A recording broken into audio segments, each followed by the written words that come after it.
When we begin the spiritual awakening journey, we often expect it to be an experience filled with peace, enlightenment, and joy.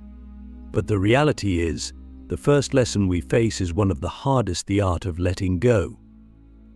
Letting go is not just about releasing material possessions or toxic relationships, it's about surrendering everything we thought we knew about ourselves, our lives, and the world. It's about dismantling the very identity we spent years, maybe decades, building. Think about this: how much of who you are today is based on beliefs, patterns, and attachments you've accumulated over time.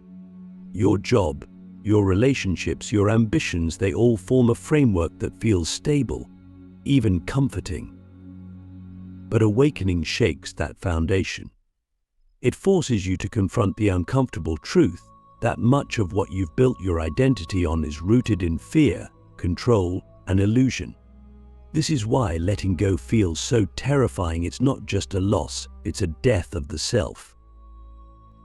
One of the most painful aspects of letting go is releasing the stories we've told ourselves. Maybe you've always seen yourself as the caretaker, the achiever, or the victim. These roles provide a sense of security, even if they limit you. But on the spiritual path, these identities begin to crumble. The universe whispers, "You are more than this story," and while that's liberating, it's also deeply unsettling. Who are you without your roles, your achievements, or your past? Click subscribe to this channel to get more profound spiritual lesson. Here's a question to ponder deeply: if you let go of everything you think defines you, what remains?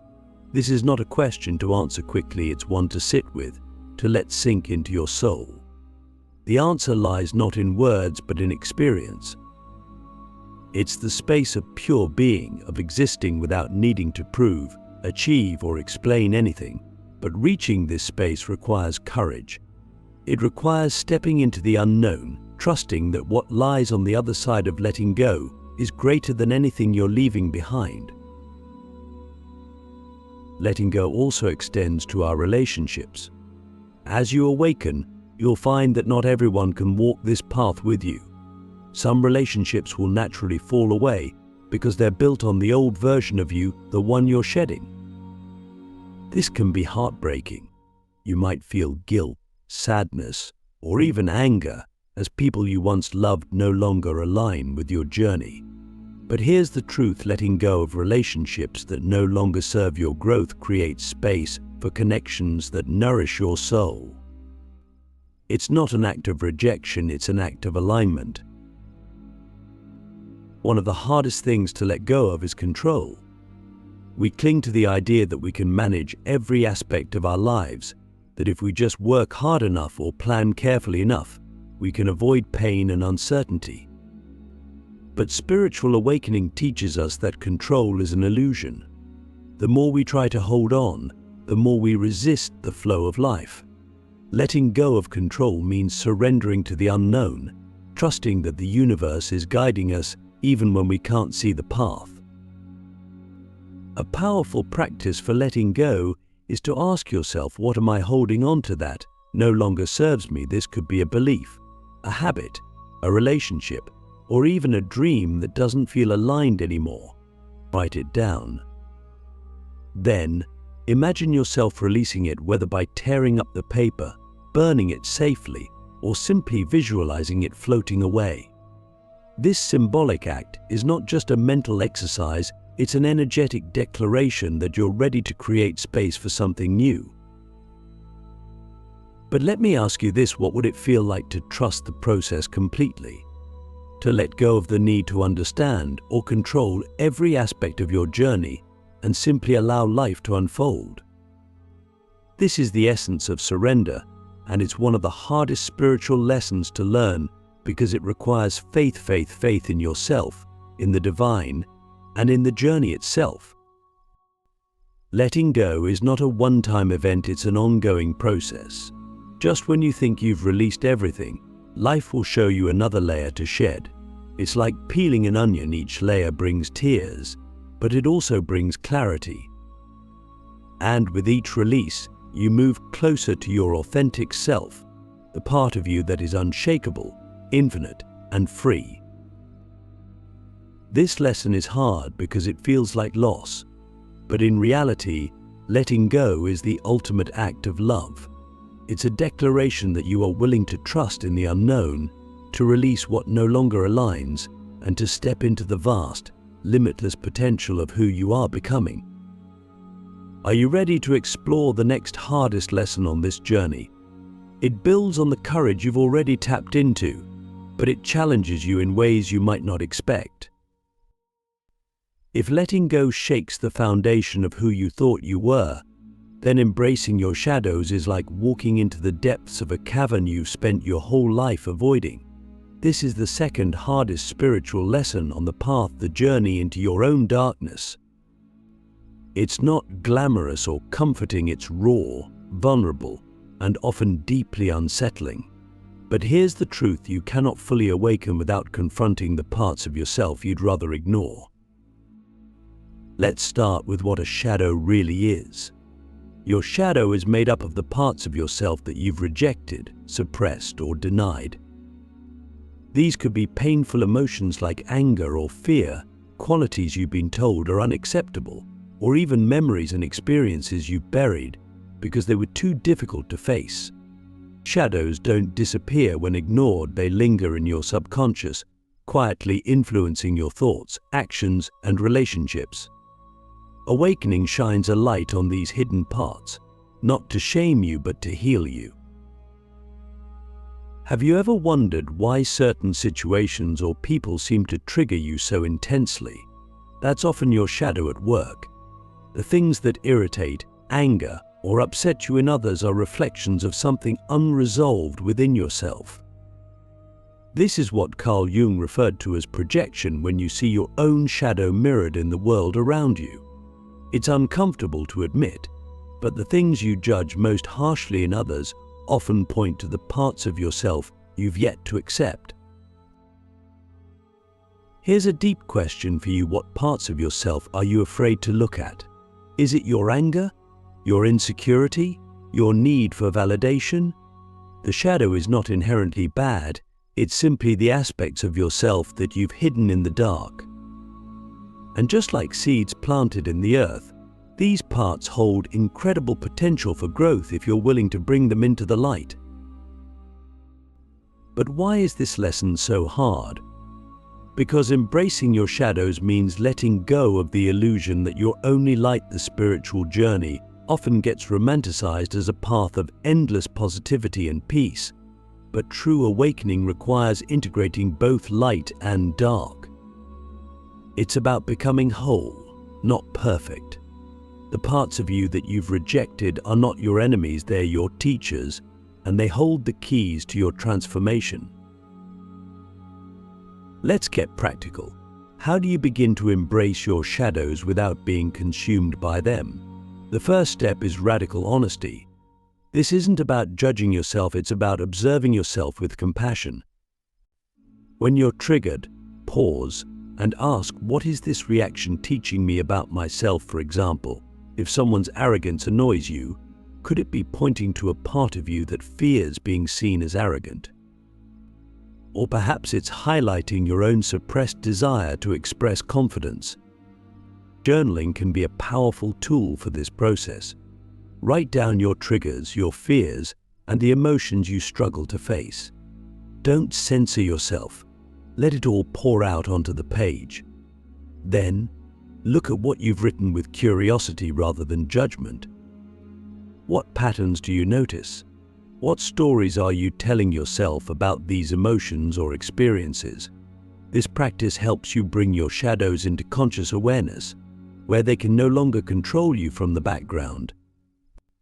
Another way to work with your shadows is through inner dialogue.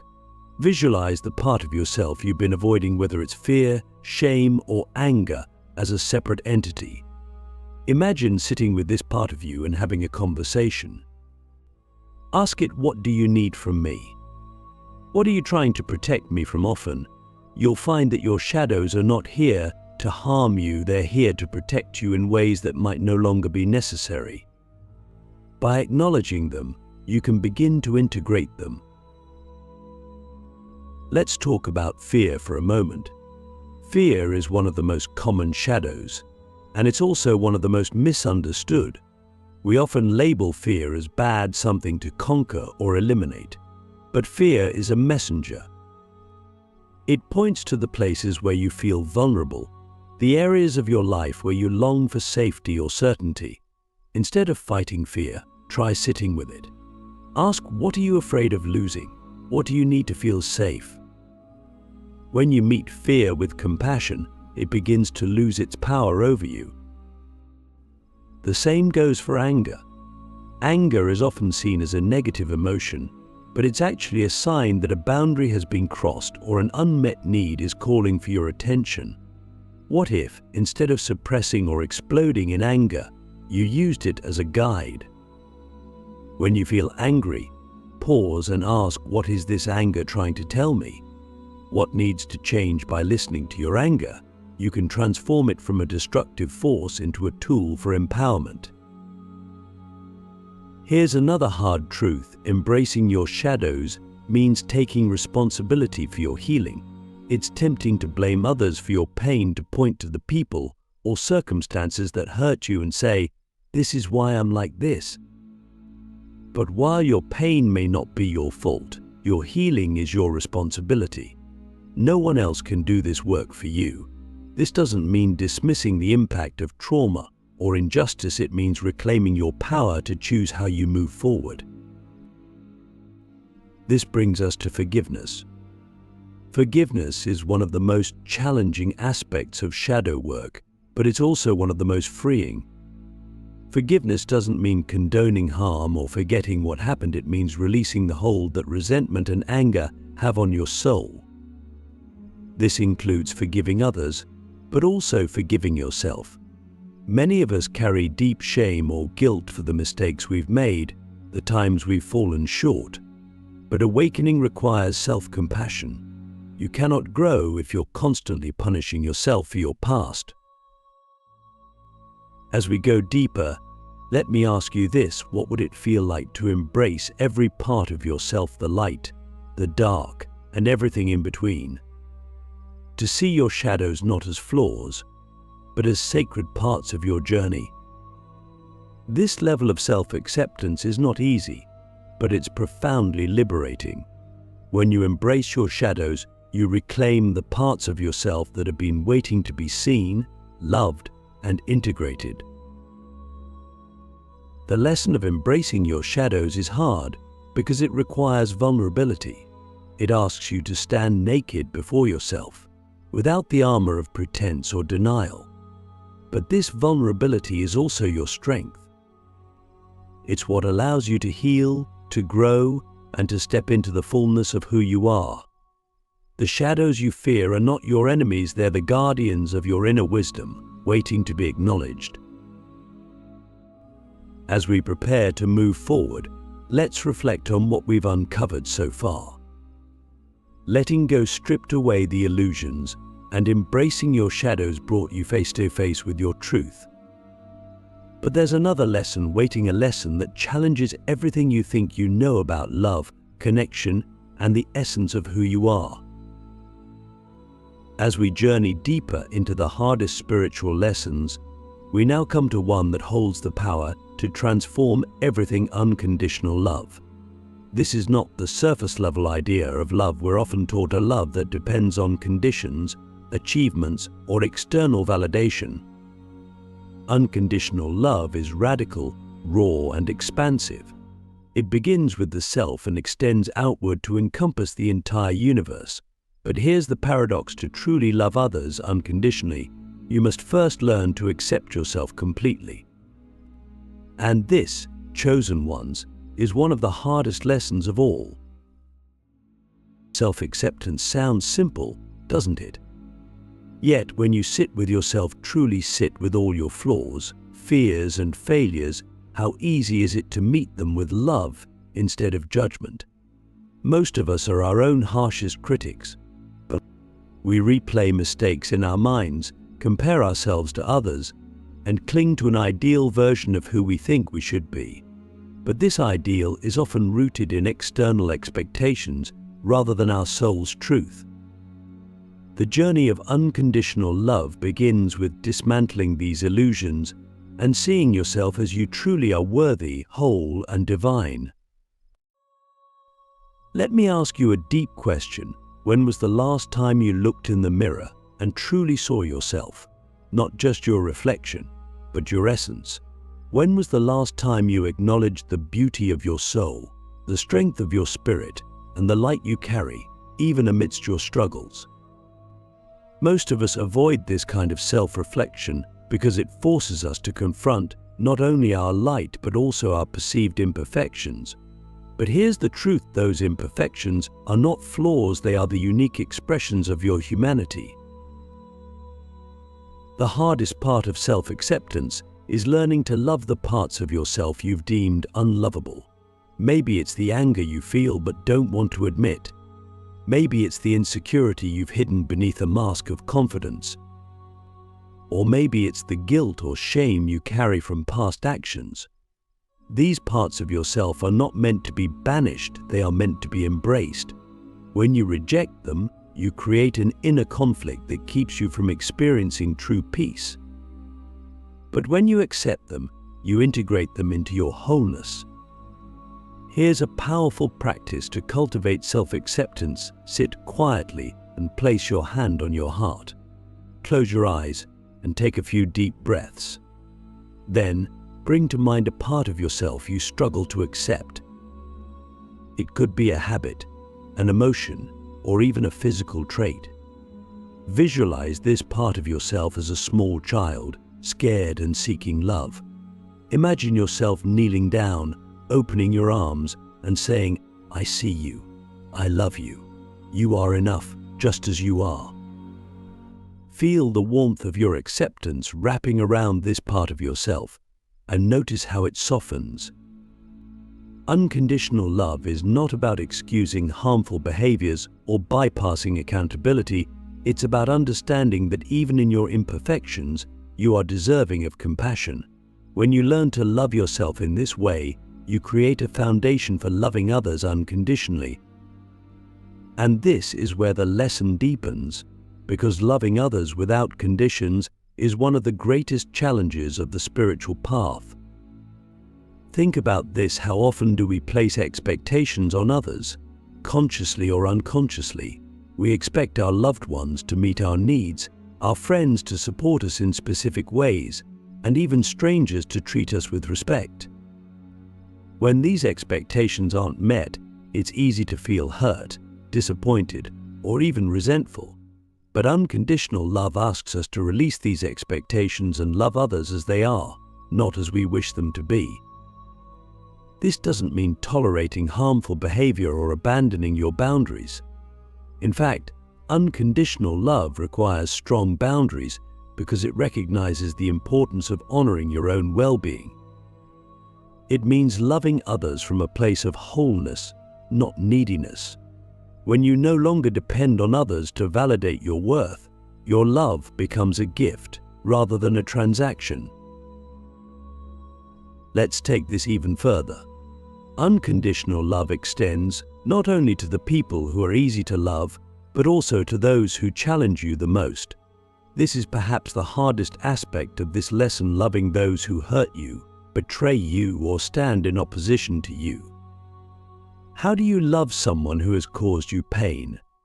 The answer lies in understanding the nature of love itself. Love is not about condoning actions or ignoring harm. It's about seeing beyond the surface to the soul. When someone acts out of anger, fear, or cruelty, they are often projecting their own unhealed pain. Unconditional love doesn't excuse their behavior, but it recognizes their humanity. It says, "I see the light in you. Even if you've forgotten it yourself, this doesn't mean you have to keep toxic people in your life. It means releasing the resentment that keeps you tethered to their actions." Forgiveness is a natural extension of unconditional love. But forgiveness is often misunderstood. It's not about forgetting or pretending nothing happened.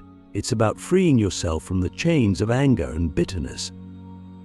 When you hold on to resentment, you carry the weight of the past into the present. Forgiveness is not for them, it's for you. It's an act of liberation that allows your heart to heal and your spirit to expand. Let me ask you another question. What would it feel like to release all the resentment you've been holding on to let go of the grudges, the pain and the bitterness, and replace them with compassion? But imagine how light you would feel, how open your heart would become. This is the power of unconditional love. It doesn't just heal others, it heals you. Unconditional love also transforms the way you see the world. When you approach life with an open heart, you begin to notice the beauty and divinity in everything: the sunrise, the laughter of a child, even the challenges that test your patience. Love becomes your default state, not because life is perfect, but because you've chosen to see it through the lens of compassion and gratitude. But here's the final truth about this lesson: unconditional love is not something you achieve, it's something you remember. It's the essence of who you are beneath the layers of fear, judgment, and separation. Awakening is not about becoming loving, it's about removing the barriers that block the love that has always been within you. As we conclude this part, let's reflect on what we've uncovered. Self-acceptance and unconditional love are not easy. They require vulnerability, courage, and a willingness to let go of the stories that keep you small. But they are also the keys to freedom, the doorway to a life of peace, joy, and connection. Are you ready to take this journey even deeper? To explore the spiritual lesson that ties all others together and reveals the ultimate purpose of awakening? Let's move forward. As we arrive at the final chapter of this journey through the hardest spiritual lessons, we step into the most profound truth. Life itself is the lesson. Every moment, every joy, every sorrow, and every mystery is a piece of the divine puzzle, guiding you toward your awakening. The ultimate spiritual lesson is not about conquering challenges or achieving enlightenment. It's about finding meaning in everything, even in the pain, and learning to surrender to the unknown with trust and grace. Let's begin by addressing one of the most difficult aspects of the spiritual path: pain. Pain is an inevitable part of life, but on the spiritual journey, it takes on a deeper significance. It's not just something to endure, it's something to learn from. Pain has a way of breaking us open, stripping away the illusions we've built to protect ourselves and exposing the raw, vulnerable truth of who we are. It's in this vulnerability that the greatest growth occurs. But why does pain feel so overwhelming? Because it forces us to confront the parts of ourselves we'd rather avoid. Pain brings up fear, grief, and insecurity. It challenges our faith and makes us question everything we thought we knew. Yet within pain lies the seed of transformation. It's in the moments when you feel most broken that the light has the greatest opportunity to enter. Here's a question to reflect on deeply: what has pain taught you about yourself? Think back to a time when you faced a significant challenge or loss. How did it change you? What strength, wisdom, or resilience emerged from that experience? Pain is not just a test, it's a teacher. It shows us where we're still clinging, where we're resisting, and where we're being called to grow. To find meaning in pain, you must first allow yourself to feel it fully. This can be terrifying because we're often taught to avoid or suppress uncomfortable emotions, but suppression only prolongs the suffering. When you allow yourself to sit with your pain without judgment or resistance, you create space for healing. This doesn't mean wallowing in it, it means acknowledging it, honoring it, and asking, what is this pain trying to teach me? A powerful practice for this is journaling. Write down your pain, your fears, and your questions. Let it flow onto the page without censoring yourself. Then, write a letter to your pain as if it were a person. Ask it, why are you here? What do you need from me often? you'll find that your pain carries a message, a call to release something, to set a boundary, or to embrace a part of yourself you've neglected. The second part of this ultimate lesson is surrendering to the unknown. This might be the most challenging aspect of the spiritual journey because it requires you to let go of certainty and control. As humans, we crave answers. We want to know why things happen, what's coming next, and how everything will work out. But the spiritual path doesn't provide these guarantees. Instead, it asks you to trust in the mystery. Why is surrender so difficult? Because it feels like losing control. But the truth is, control is an illusion. The more we cling to it, the more we create resistance. Surrender is not about giving up, it's about letting go. It's about recognizing that there is a greater intelligence at work, one that sees the bigger picture, even when you cannot. Let me ask you this: what would it feel like to trust the unknown completely? To wake up each day with the understanding that you don't need all the answers to move forward? This kind of trust is not easy, but it's deeply liberating. It allows you to move through life with grace, even in the face of uncertainty. A practical way to cultivate surrender is through mindfulness. When you catch yourself worrying about the future or replaying the past, bring your focus back to the present moment.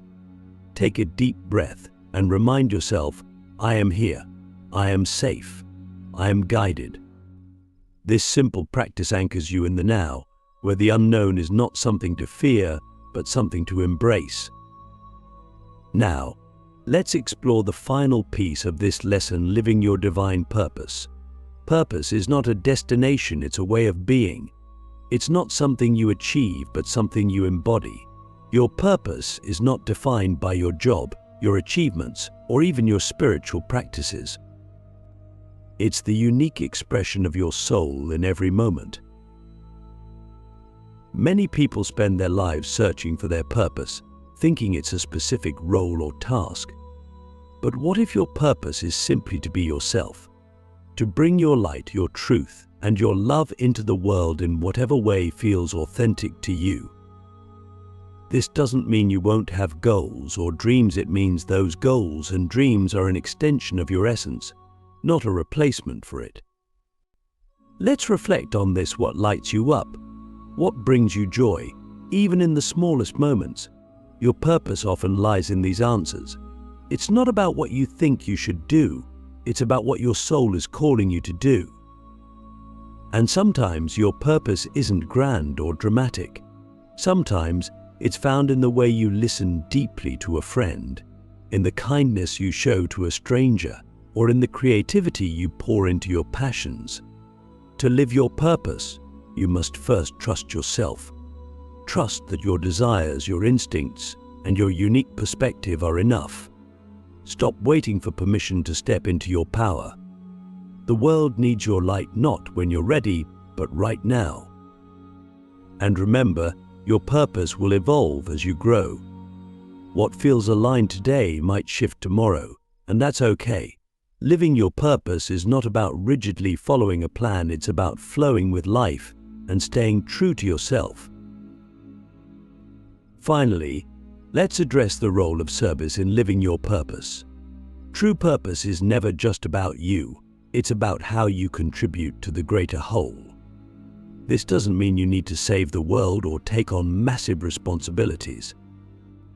It means recognizing that your light has the power to inspire, heal, and uplift others simply by being shared.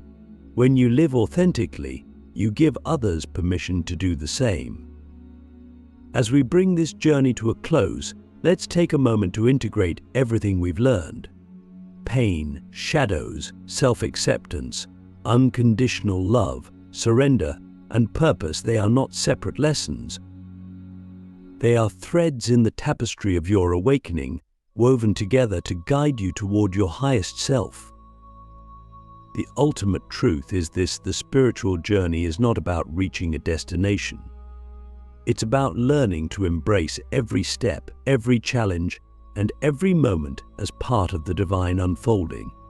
It's about finding meaning not in the end result, but in the journey itself. So, let me leave you with one final question. How will you choose to live from this moment forward? Will you see life as a series of obstacles, or as a sacred dance of growth and transformation? The choice is yours, chosen one. And as you walk this path, know that you are never alone. The divine is within you, around you, and guiding you every step of the way. You are the light. You are the love.